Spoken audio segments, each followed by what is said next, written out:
Welcome to the ANSYS Indy Autonomous Challenge Simulation Race. My name is Tom Smithyman, and I have the pleasure of walking you through this first-of-its-kind challenge. The global economy is undergoing the largest technological transformation in history, and we're just starting to see the benefit from that unprecedented innovation as multiple technologies converge, resulting in disruptive breakthroughs. These innovations, including engineering simulation, are driving massive changes in the transportation and mobility industries, resulting in autonomous and electric vehicles. Once, these breakthroughs were thought to be the stuff of science fiction. But today, with the power of simulation in the hands of some very gifted university teams, they are becoming reality. Energy Systems Network, in close collaboration with the Indianapolis Motor Speedway, has created this challenge for university teams to innovate and race fully autonomous vehicles head-to-head at speeds of up to 180 miles per hour around the famed Indianapolis track on October 23rd, 2021. Before the teams can race on the actual circuit, though, they must first demonstrate the performance of their race car controllers in the virtual world at today's ANSYS Indy Autonomous Challenge Simulation Race. The teams must navigate a fine line between executing bold maneuvers to remain competitive and ensuring safety and compliance with the race rules. With a dynamically evolving situation on the track, the teams must optimize their race strategies in real time. And to challenge the teams even further, we've thrown in some real-world racing conditions for them to consider, like tire degradation. Now, before we get to the race itself, let's hear from Matt Peak, Managing Director of Energy Systems Network. The potential for autonomous vehicles is undeniable, but there's really significant obstacles for autonomous vehicles to become a reality in our daily lives. My name is Matt Peak. I'm Managing Director of Energy Systems Network. We partnered with the Indianapolis Motor Speedway to launch the Indy Autonomous Challenge, a competition to design software that controls autonomous race cars to compete head-to-head in an all-out race at the Indianapolis Motor Speedway.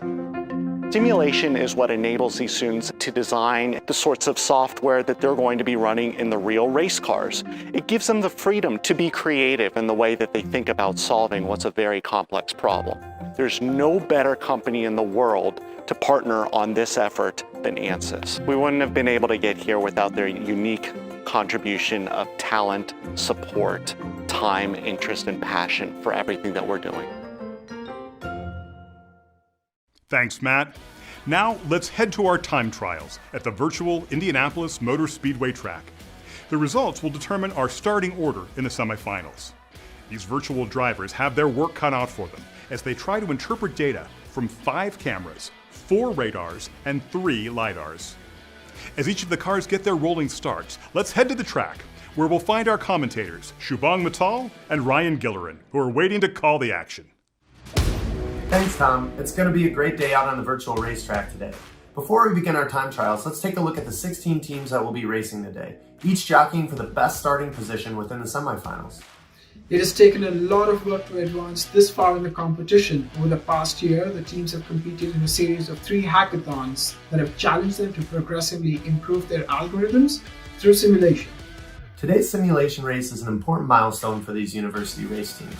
The prediction, planning, and control algorithms that they've developed will be tested in a dynamic, high-speed racing environment, which is sure to be exciting.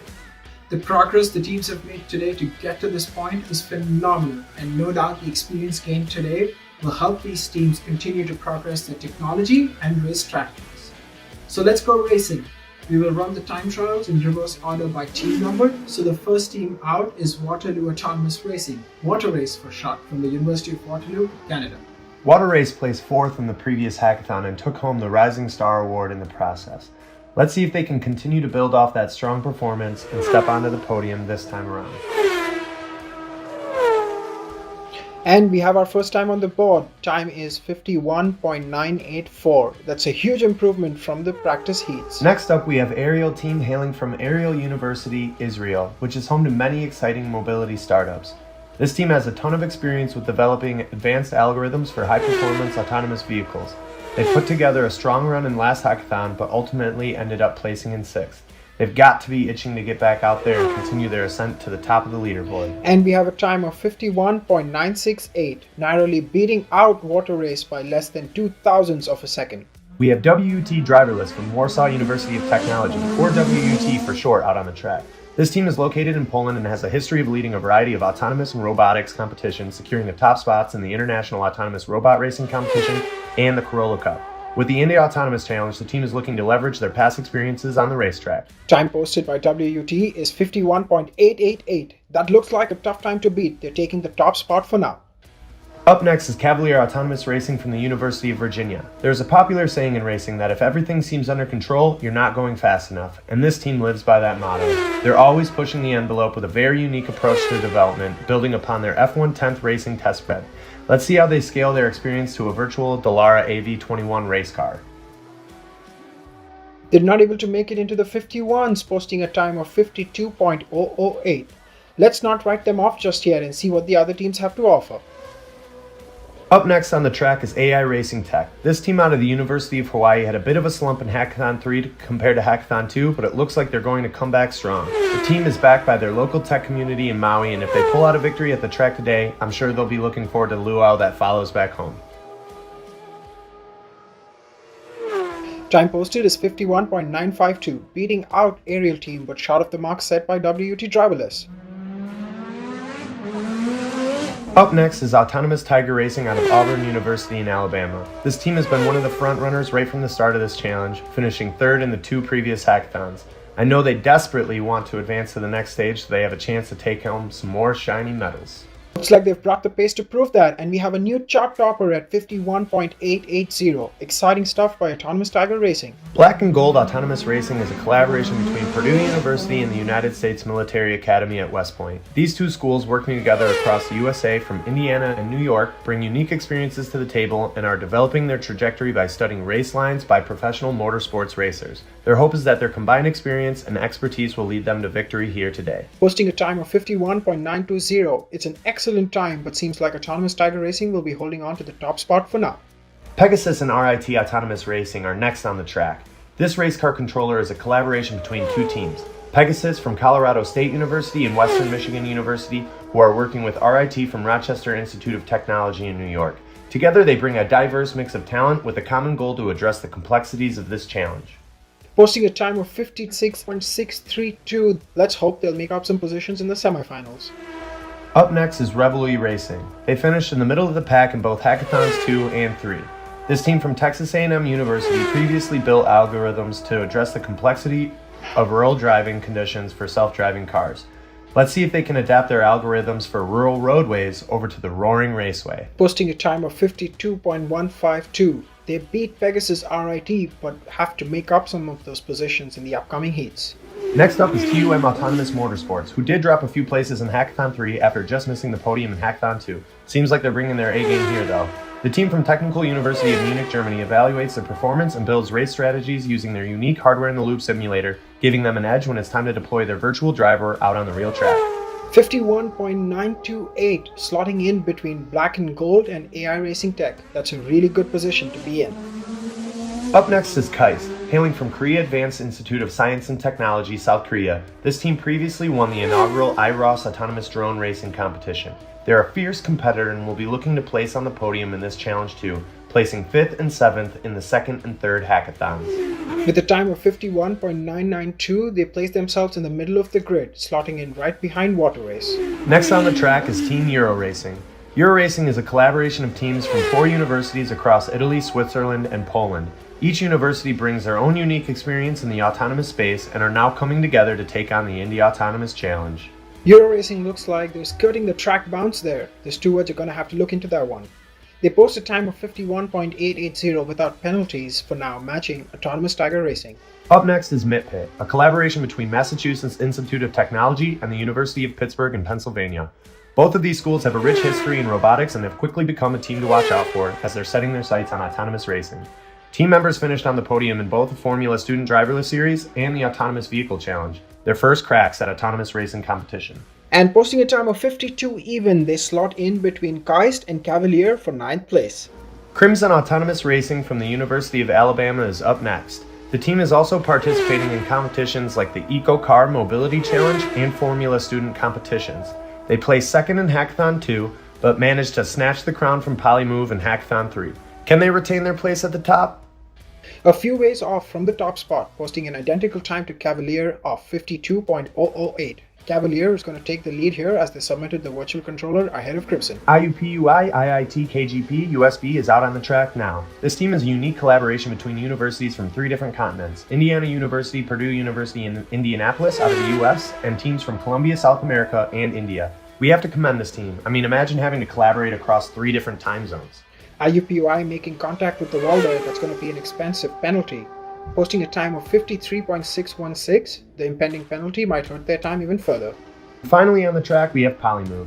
This team has been a force to be reckoned with ever since the start of this challenge. Let's just say the podium is like a second home to this team, after winning Hackathon 2 and finishing as a runner-up in Hackathon 3. Polymove will look to get revenge here today and restake their claim as a top Indie Autonomous Challenge contender. And it looks like they're back with a vengeance, posting the best time of the evening, 51.848. They've managed to carve out 3/100ths of a second from Autonomous Tiger Racing. Over to you, Tom, to give us a roundup of all the time trials, and more importantly, tell us what the race stewards have to say about the incidents on the track. What an amazing performance by Polymove, who posted that perfect lap, which puts them at the top of the grid. Unfortunately, though, Euro Racing has received a penalty for exceeding track bounds, and IUPUI lands a penalty for having a minor collision with the wall. All teams have proven that they have the pace. They're all within a second of the leader, which means we're going to have an exciting race ahead. Now, on to the next round, where the teams transition from being the only car on the track to considering other competitors. That means the teams must demonstrate safe operation. It's a balancing act between speed and safety. Now let's look at some of the incidents from the practice starts. The time trial results had shown that the teams had optimized their racing lines to maximize speed. But it will take more than speed to win this race. In this next phase, teams participate in a series of practice race starts to demonstrate their ability to safely interact with the other vehicles in close quarters. Teams are required to demonstrate situational awareness and to incorporate collision avoidance, especially when performing overtaking maneuvers. To replicate the serious consequences that may occur with physical race cars, a crash during this phase would be the end of the road for the team. One benefit with this simulation race is that the penalties may only be assigned to teams that are evaluated to be at fault for an incident. Vehicle-to-vehicle interactions aren't modeled, so collisions will be evaluated by a panel of 3 race stewards who are keeping an eye out for overlap between race cars. With that introduction, let's begin. Cavalier makes a move to pass Geist on the outside heading into turn 1, but they make a premature move to the inside leading to a collision while the rest of the field pulls away. On the next start, Black and Gold making an aggressive move to the inside, but they lose control and spin out in the process. Further back in the grid, we have another incident as Pegasus RIT drives into the back of Mitt Pit, who had a slow start. Number 13, Autonomous Tiger Racing, starts on pole position and makes an unconventional move to the outside where they run into AI Racing Tech. AI Racing corrects a bit late and goes into a spin, but Autonomous Tiger Racing is found to be at fault here, and AI Racing will move on to the next round. Water Race is going into turn 2, carrying some speed behind AI Racing, looking for a gap to the inside, but their window closes and they collide as they try to move back to the outside. In the same practice race, IUPUI, car number 3, has some struggles as they clip mid-pit during an overtake. Then, on the front straight, they drift off course and crash into the wall. This is going to take them out of the race. That will bring us to the end of the validation rounds. We can see the challenges the teams face balancing their desire to follow their preferred racing line while maneuvering around other autonomous vehicles that are on different lines. Over to you, Tom, in the studio for the roundup. As we conclude the time trials, 10 teams have made it to the next round. The advancing teams are split into 2 groups for these semifinals based on the order that they finished in the original time trials. For the first semifinal, we have Polymove, TUM, Ariel, Mitt Pit, and Reveille Racing. Now, back to Shubhang and Ryan. And we're all set up in the ANSYS Autonomy Simulator for the first semi-final. Our 100km/h rolling start is clean as the cars accelerate away. Polymove making the move to the outside to fend off TUM and quickly back on the inside. There's a slow start there by Mitt Pit. That was an interesting start. Here is a view from the LiDAR on Ariel team in the middle of the pack. The LiDAR gives precise distance measurements showing features of other vehicles, but notice the dark shadows in the point cloud due to occlusions. For the semi-final heats, we're introducing a new controller view on the right. This view shows actuator command values produced by the race car algorithms. Here you can see the team name, steering angle, throttle, and brake percent over a bounding box for each car. TUM managing to hold on to second place there as they head into the first corner. A missed opportunity by Ariel as they could have used the draft from Polymove to get ahead. Ariel seems to be falling back already. Hopefully they'll be able to catch up with a full race length to go. TUM is not holding back though. They're taking the fight to Polymove early in this one.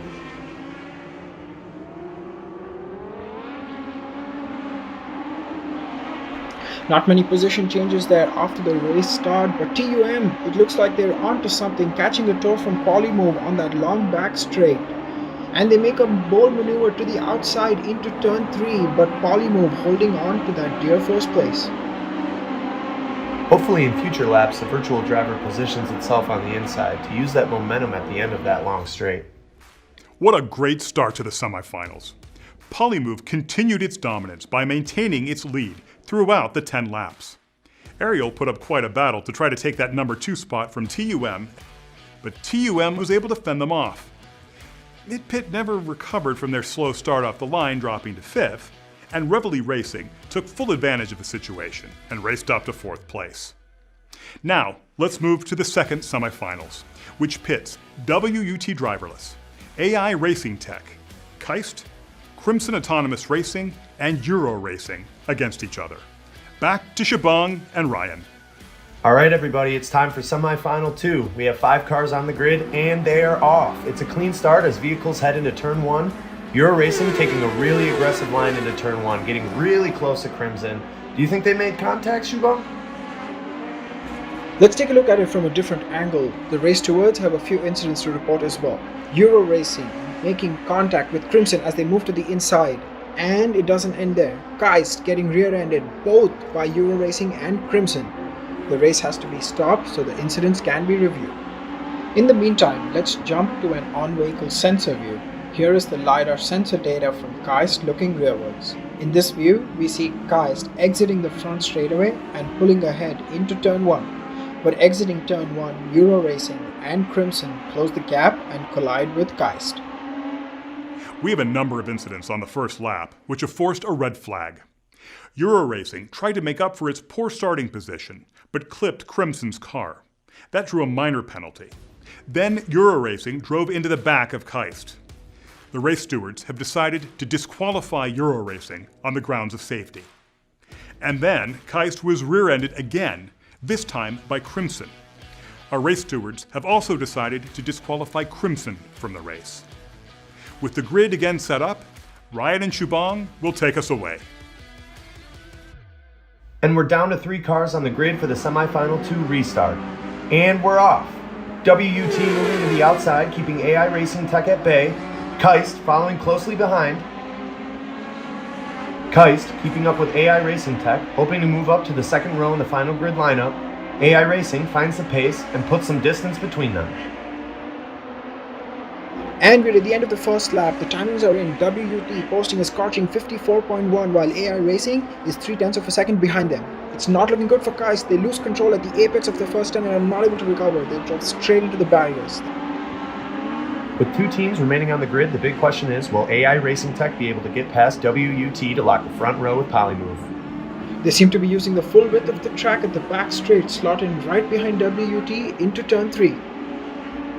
WUT taking a wide exit from turn 3, but they know how to block off that opportunity as they move back to the inside into turn 4. This is their chance. AI Racing positioned perfectly on the start-finish straight. The virtual driver needs to be bold to make a move on the inside, but they're unable to find the pace. And we're now on lap 3. It's a relentless effort by AI Racing Tech. Do we know how far behind AI Racing Tech is? AI Racing Tech making up for that gap in lap 2, a full 0.4 of a second faster than WUT. All they need now is a clean overtake maneuver.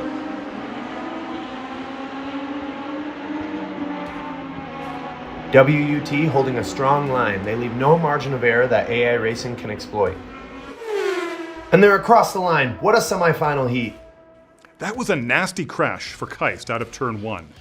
It looks like they lost control of the vehicle, but since Keist was at the end of the lineup, the race was allowed to continue. At this point, only the 2 remaining teams from the second semifinal will head to the final, with WUT locking in a spot in the front row.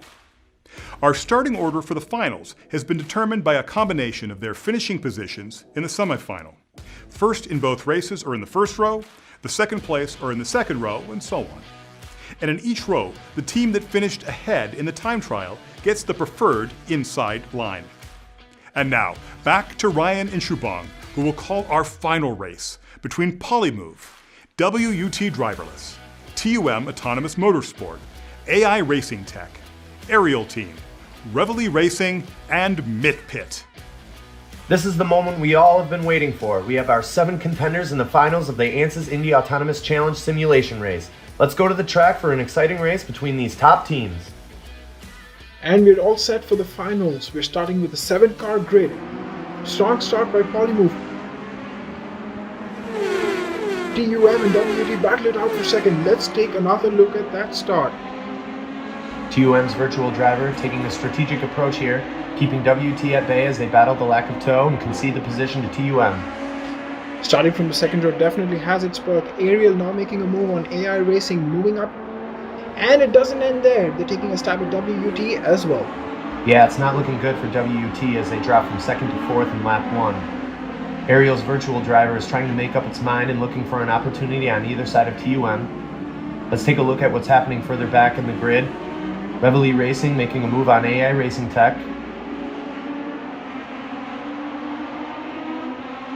Showing some aggression there as they try to keep AI Racing Tech at bay. Reveille Racing slowly creeping up and taking 5th place. AI Racing does not seem too happy about that as they get boxed in on the outside line. Try to move to the inside, getting really close to Reveille Racing. And as they move to the inside, oh, and they crash and they come together. The race has been stopped by the race stewards to investigate the collision. AI Racing's virtual driver was a bit too eager to get to that inside line and collided with Reveille Racing. With Reveille setting up for the corner from the inside, it's AI Racing's responsibility to execute a clean pass. The race stewards have decided to disqualify AI Racing Tech and restart the race. Now, the teams had already completed a majority of the first lap when the incident occurred, so this means the race will be restarted with 9 laps to go. There was a lot of action in this first lap, and in the new grid lineup, WUT drops from 2nd to 4th, while TUM and Aerial move up to 2nd and 3rd places respectively. We now have a 6-car grid for the final. Back to Shubhang and Ryan. And we're back for the Indy Autonomous Challenge simulation race final. A big shake-up on the grid and we're off. TUM contends with the same challenges as WUT from the previous heat. Polymove making it even harder this time, going wide into turn 1. Aerial with a botched start as TUM seems to have taken the tow from Polymove, and WUT getting in on that action as well to grab 3rd. Aerial team prioritizes safety over retaining position. Let's review the LiDAR point cloud for this event. When TUM makes a sharp move to the inside, Aerial team applies the brakes to avoid a collision, letting WUT slide by on the outside. Over at the back, MitPit staying away from the back. Back over at the front, WUT making their way ahead of TUM. Moving into 2nd place, TUM not willing to let go that easy though, positioning themselves on the inside as WUT goes wide at the back straight. Close quarters racing here in a sprint for P2 as WUT and TUM fight it out. TUM coming back out ahead as the car enters turn 4.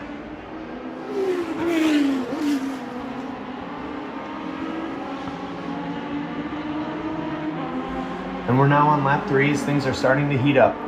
WUT's virtual driver has found the gap to get ahead as TUM takes the wider outside line on the straights. They're now slotting in behind Polymove, trying to find a tow. WUT moves to the outside. They make the same mistake as they did on the start-finish straight, leaving an open window for TUM on the inside. And we're on to lap 4, 3 abreast. Polymove elegantly staying ahead. TUM making its intentions known as they try to fend off WUT into turn 1 and establish their line. And look at that, we have a new contender in the mix. Aerial sneaking into the battle for 2nd. The virtual driver looking for a tow, replicating the trajectory of TUM as they take 3rd place.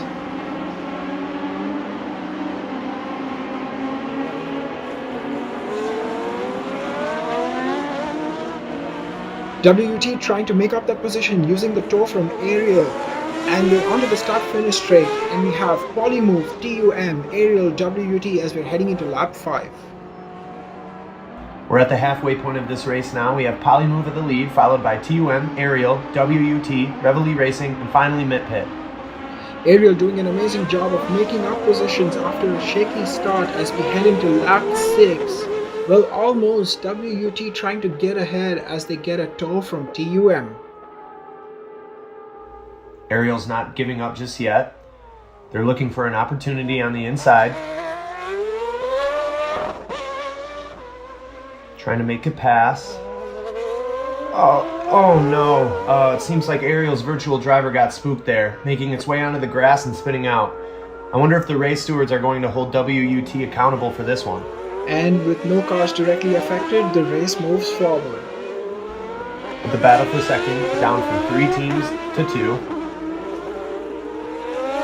WUT seems determined, getting ahead to second place, now tailing Polymove closely. They're taking their shot, moving to the outside at the exit of turn 4. It might be premature as they leave the drafting zone. It's opened up an opportunity for TUM. TUM taking the inside line as they're holding on to this one. WUT has to quickly make up for that loss to be in contention for second place. And we're approaching the final lap of the simulation race final. TUM using every inch of the track into turn 1. WUT cutting wide and looks like there was contact. Are you sure there was contact, Shubham? We're going to need to look at that top-down view. Oh, you're right. I definitely see some contact there. The race stewards have their work cut out for them as we're on to the closing lap of this race. I think WUT might be at fault here. I mean, they made a sudden move to the outside. But TUM might not be completely off the hook either. They were in fact moving to the inside, setting up for the corner. Quick look at the last 2 contenders as it's time for the checkered flag. Let's look at the finishers as they cross the line. Polymove in first, followed by TUM and WUT, with Reveille Racing and Mitt Pit closing out the top 5. Wow, what an incredible finish, and what a race by Polymove as they led the pack from start to finish and will take home the win. The big question is, how will the race stewards handle that collision between WUT and TUM? It certainly will shake things up for second place where we have 3 contenders. There's only one person the race stewards will want to talk to. Over to you, Tom. Wow, what an exciting final race. Polymove really showed what a flawless run looks like. They set the top time in the trials and held the lead from start to finish in the semifinals and the finals. But the real fun and the drama was the 3-way battle for second place. WUT, TUM, and Aerial were constantly battling for that coveted spot, which led to a few incidents on the racetrack. WUT moved to the inside, but gave Aerial sufficient space. This scared Aerial's AI driver though, causing Aerial to spin out into the grass. Now our race stewards had a long discussion about this one and determined that WUT was not at fault. The bigger question now is the incident between WUT and TUM in the battle for second. And here's what the race stewards have concluded. WUT tried to move to the outside and clipped the back of TUM in the process. WUT initiated the contact and holds responsibility, which results in disqualification for WUT. What a race! You have just witnessed the first part of an epic showdown among university teams from around the world. These teams have leveraged ANSYS simulation technology to train the artificial intelligence controlling their virtual race cars in a safe development environment. This enabled them to simulate miles and miles of race car testing across numerous track scenarios, developing algorithms to transform raw sensor data into a winning race strategy. This was a true test of the team's engineering skills, ingenuity, drive, and passion for winning. Now, I am proud to announce that the winner of the $100,000 purse is Polymove from the Politecnico di Milano. Coming in second place and collecting the $50,000 prize is TUM Autonomous Motorsport from the Technical University of Munich. Congratulations to these winners and to all the teams who participated in this first-of-its-kind challenge. However, it's not over yet. The teams must now take what they've learned in this virtual sandbox and apply it to real-world racing conditions that they'll face on the actual Indianapolis Motor Speedway on October 23rd, 2021. Given the magnitude of this challenge, simulation is the only way that engineers can exponentially innovate and solve the most critical AV design challenges, such as system definition, sensor and hardware development, scenario creation, software development, and overall system validation. Using Ansys, the teams can perform racing simulations across countless scenarios, rapidly and cost-effectively empowering them to develop and to improve their race controllers in a safe, virtual environment. Simply put, simulation is critical for these teams to be ready in time for the physical race. From this challenge, university teams will push the boundaries of their imaginations and develop the engineering skills that will be the foundation of their learning and innovation journeys. Ultimately, they will become leaders and innovators in their fields, building a more sustainable world for future generations. And behind it all will be Ansys Simulation Solutions, delivering the future of transportation and mobility.